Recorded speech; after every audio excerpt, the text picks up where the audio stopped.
Welcome back to Sledgehammer Horror, guys. I am Ken Sledge, and let's talk horror. Now, today I'm joined by the beautiful Salem Thomas. Salem, how you doing today? I'm doing pretty good. How about yourself? I'm doing very well. Thank you so much for asking. But before we talk about why you're here, Salem, I would like for the people that don't know you to get to know you a little bit. You were born in Houston, Texas, to a political and musical entertainment family. You found your love for horror early on as your mom was also a lover of horror and heavy metal. And she used to interview talents on the carpets back in the 90s. So, what was that like for you to grow up around that type of atmosphere?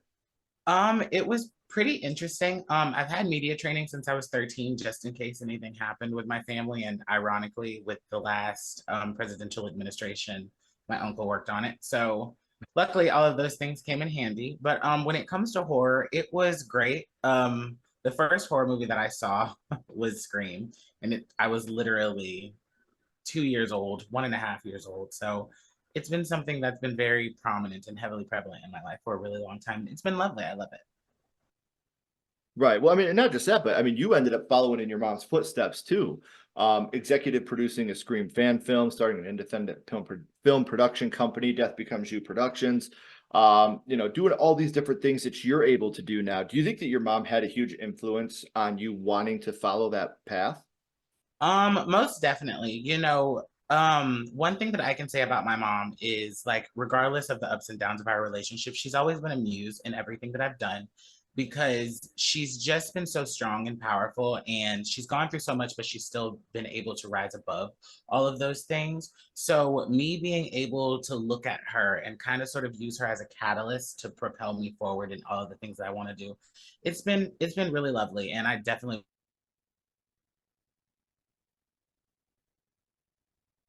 father, they've been driving forces into keeping me going in the business. That's awesome because I feel like it is special when you have that type of familial bond to be able to keep things going and make things that much more special to you when they're going right. So Exactly.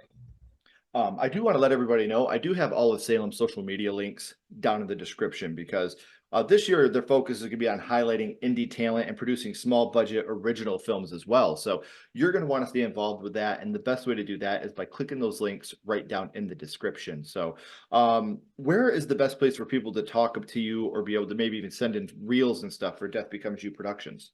So I have gotten very heavy on Twitter, or X, if that's what you call it. So literally I can always be reached at Salem_Millhouse on Twitter, but I can also be found with Sips of Salem on Instagram. And yeah, it's pretty easy to get a hold of me, and I'm always open to talking to talent and anyone that's just ready to work.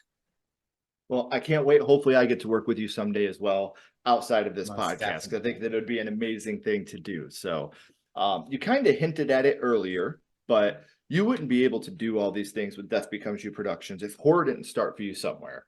So now, Salem, I would like to go back to the past and talk about what got you started in the horror genre, your first horror movie, and Salem, the first horror movie you watched was. Scream.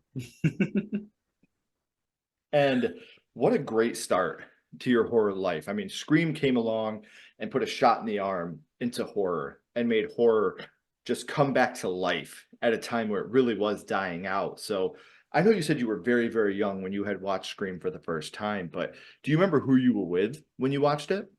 I remember exactly. My mother actually went to the first showing of Scream, and I was with her. And it's so funny, but she said that every time Jamie Kennedy popped up on screen, I was just full of giggles and full of chuckles.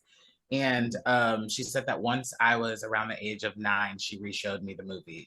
We re-screened it together, and it just stuck with me. And I definitely have to say that I'm happy it did. It definitely shaped and molded me and my creative spirits. Yeah. And like I said, to this day, is still one of the most influential movies you can hope for in the horror genre. People still love this movie. They still gravitate towards this movie because of the impact that it had on all of us. And um, a lot of very impactful scenes throughout this movie. But do you remember what scene affected you the most? I definitely have to say that it would have to be the kitchen scene with Sydney, Billy, and Stu, and everything's being revealed because if there's one thing about Nev Campbell, which again, she's been a huge influence on my acting, studied her, and when it comes to writing and everything like that, I've studied Kevin, I've studied Wes, I've even studied other queer creators as well, such as Michael Kennedy. And what I loved about Nev in that scene is that you can genuinely see the betrayal on her face and see that, throughout this whole film, that she was gaslit into thinking that she was wrong when she questioned and she accused Billy of everything. And that realization that she gave herself to him in the most vulnerable moment to find out all of the Yeah. things that they had done, it was very chilling to me, and but also in a way it was very beautiful too, and I loved it. And what people forget is how much of a gut punch that was the first time that Exactly. we watched it, because we just watched Billy die. Like, to all of us, we were like, holy shit, he was innocent. Like, we just watched him get stabbed to death upstairs, so he couldn't Exactly. be Ghostface. And then you have him. We all go a little mad sometimes. No, Billy! Anthony Perkins, Psycho. One of my Like, favorite things of it. I love it. Love those quotes. yes, and at that moment, even as a little kid, you're like, oh shit, like, this is intense. This is crazy. Exactly. And I love that still to this day, we talk about how amazing and how really, even though it was part of the horror genre, it still started its own little subgenre of horror, because after Scream, you got the I Know What You Did Last Summer, Urban Legend, Valentine, this whole explosion of this type of subgenre of, I Exactly. hate to say it like this because I sound like such an old man, but like the modern hip type of slasher film Yeah. for, the teen hip slashers. And that wouldn't have happened without Scream and how effective it was. And seeing that for the first time, and not as an adult, you can appreciate that. But as a kid, it was just like, Right? It was crazy. One thing I will say though is I'm going to correct you. We're not old, we're just seasoned. there you go. How about this? You're seasoned, I'm geriatric. How about that? Oh Because, God. look at you. You're aging like wine and I'm aging like roadkill. So it's it's these little Lies. things we can be happy about. So we know which scene affected you the most, Salem, and this is a movie that the kills, we don't get a lot of kills in this movie, but every single kill throughout this movie is extremely memorable. So do you remember which kill it was that stuck with you the most? Good question. I believe in the first Scream, the one kill that stuck out to me most, and it's so funny because a lot of people don't bring it up a lot, but it's actually Principal Hembree's death. Because, as we've seen in the reality that we live in, schools are supposed to be safe havens. And Hmm. it's one of those things where even in his office with someone just, the admirable and the lovable Wes Craven, dressed as Fred the janitor, even with someone that's right outside of the door in this school that's fully staffed, like he just goes in his office and, he's murdered. But also it was impactful because of the follow-up to that, where Yeah. Randy and all of the students and his friends at the party were talking about it, and they were so desensitized to what had happened. So it was like it showed so many different contrasting things. It showed that safe place being tainted by murder, but it also showed the desensitization that the teens had after it happened. Right, because at that point they're just like, they all want to go see it. Exactly. They're like, let's go look at it. The Fonz, hey, he's dead. Let's go check it Exactly. out. Exactly. And, I love that little Wes Craven nod in there. He put himself in there with the Freddy. What I love about this movie is, for a lot of us, the big three of horror is Freddy, Michael, Jason. Exactly. And you get an homage to all three of them in this movie. Wes wore his influences on his sleeve. He made the meta come to life. Wes Craven's New Nightmare walked so Scream could run. Exactly. I love Wes Craven's New Nightmare so much. I'm torn on it because as a movie, I adore it. I adore it so much, but I'm so glad that it didn't do well, critically and theatrically, because if it did, we might not have gotten Scream. He might have Exactly. continued the meta world with Freddy, which, could have been cool. but I love what we've gotten in the Scream universe. So, Exactly.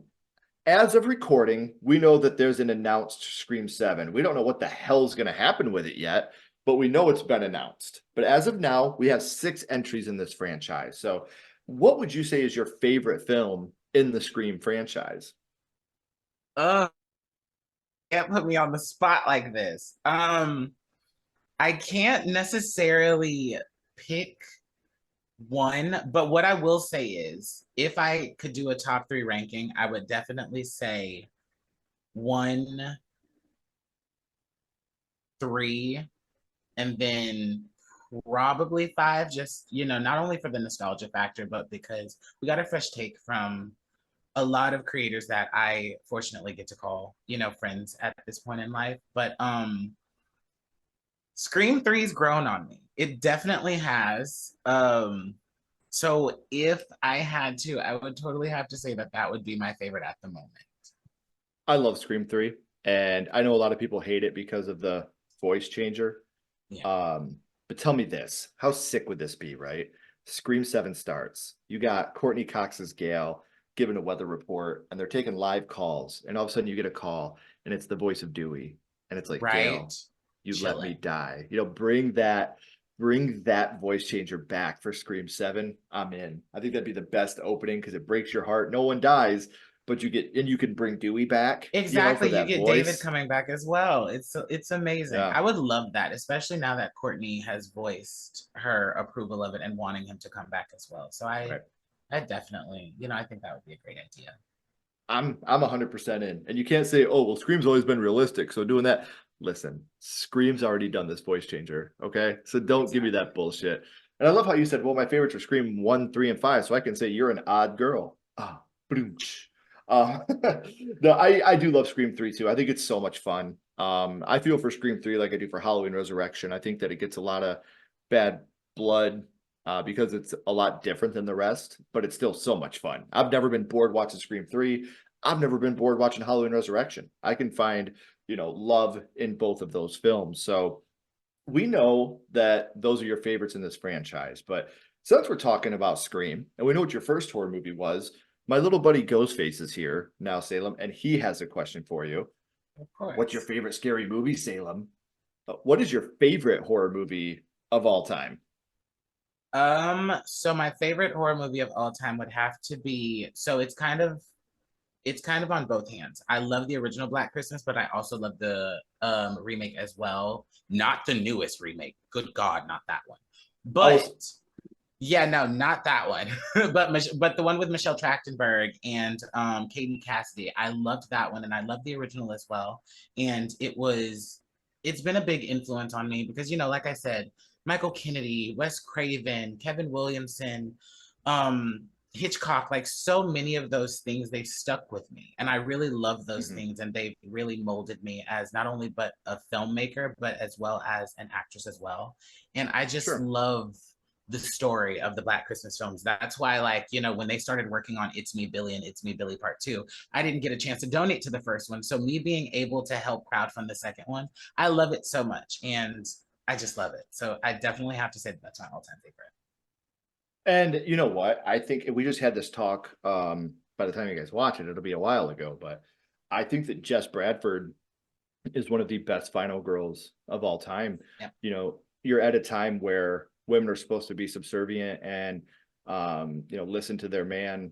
And she's like, "Yeah, I'm getting an abortion. I don't give a shit what you think." And yeah, I'm not leaving school because you failed your little piano recital. Like, suck it up. Like, my life doesn't revolve around you and your choices. Like, Exactly. and for her to show that type of strength and that type of power, especially in, that long ago in the 70s, that's amazing. And to me, that's what makes a final girl, not just how she combats our villain, but how she is in the day-to-days. Because there's a lot of final girls that people put as epic or iconic that I'm like, she has a good third act in the one movie she's in. Yeah.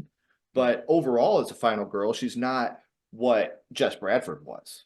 You know, not only am I going to take out who I perceive as the villain at the end, I'm also going to let you know throughout the movie that A, I'm not scared of you. B, I'm not going to be um, a pawn for you to just put your thumb on and tell me what to do. And again, I'm not trying to get political, but I think that that is why I have such a love and admiration for Jess Bradford. Jess Bradford is the type of young lady I would want my daughters to grow up to be. And if that's not a perfect final girl, I don't know what is. I want them to grow up to be able to say, you don't control me. I make my decisions, and that's that. So Exactly. that was a little long-winded, guys. I'm sorry. Because we're not here for me. We're here for you. So, these movies having such a big influence on us. How much do you think Scream, especially since that was your first horror movie, how much do you think that that goes into the films that you create? I could honestly say it plays a huge role, but it's one of those things where it's like, it's not even just that for me. Like in the recent of years, it's, the I Know What You Did Last Summers. It's, the Freaky. It's the Friday the 13th. It's the Hills Have Eyes, the Cursed by Wes Craven. Like there's so many of Yeah. these things that influence my writing and creative style. But not only that, I'm one of those people who likes to base a lot of the things that I do in somewhat of my reality and the things that I've experienced. And I'm sure people on my Twitter can tell you I've gone through a lot of losses and a lot Yeah. of, unpopular things that have happened to me in recent times. So it's like, instead of me, I'm one of those people who I'd rather be productive than to be sad. And the best way I do that is through my art. And the best way that I do that also is, now that I'm sober and of clean mind, it's helping other people do that art as well and release those demons and have an outlet as well in those, in the creative art space. I know how hard it is to be sober. I'm sober 19 years now. Or 16 years Congratulations. now. 16. My son is 16, not 19. But yeah, I know how hard that can be. So congratulations to you. It's really hard Thank you. to overcome, and you've done that. And beyond horror and the spaces that we're in, from one heart to another, I'm extremely proud of you. Thank you so And much. my phone is always on if you ever, get, because it's hard. Like I said, 19 years, 16. See, I can't even get it Definitely straight. hard. 16 years, and I still don't want to go to the bar. I'm still scared to be around it, so I completely understand what you're saying. So, um, before I let you go, we always bounce back to the same question. We're going to go back to Scream, and what we're going to do is rank this on a skull count. Now, here's the thing, Salem, we're not ranking this movie on acting, production, score, direction, nothing like that. We're not being critics. What we're going to do is rank Scream on how much it affected you on your first viewing. So, 0 skulls being not effective, 5 being extremely effective. You can use half and quarter skulls anywhere in the middle. Salem, what would your ranking of Scream be? So for my first, because again, I was like 1.5, 2 years old during my first screening. But during my actual first memorable watch, I would definitely have to say that it definitely affected me on a 4.5 skulls. Yeah. And that's absolutely fair. Like I said, we're still talking about it now and how much it Exactly. means And to we're you. like almost 3 decades later, and it still, has a prominent following and a prominent fan base. And, Mhm. regardless of where the current standing is with the company's hands that it's in, there's still a huge love for this franchise. So it's great. I was just gonna say, it doesn't matter if you love or hate this movie, because I know people that are not fans of Scream, and even the people that are not big fans of Scream will tell you it changed the horror genre. Horror changed when Scream came out. It was revitalized. It started to become cool to be a horror fan when Scream came Exactly. out. And so, like, you'll always have this feeling of love for Scream just because of what it was able to do for the genre. So I know I said it at the beginning, guys, but we're at the end of the third act. The credits are about to roll and the curtain's about to drop. But before that happens, please make sure you're following Salem on all of our social media links. Those are right down in the description below. And like I said, Death Becomes You Productions, it is not the end of that. It is the beginning. So there's going to be a whole lot of stuff that they're going to be putting out for us in the next couple decades. Yes, I said decades. So make sure that you are going and following them so you can stay up to date on all the amazing things they have for us. Salem, please don't go anywhere. I have a couple more questions for you. Of course. Everyone else, if you haven't already, please like, comment, and subscribe. It does help build the channel more than you know. And follow Sledgehammer Horror on social media. Our You links are in the won't description you won't as well. recommend it. Follow Sledgehammer. You won't recommend it, I promise. Appreciate that. And until next time, guys, keep talking horror, stay what you are, and we'll see you guys soon.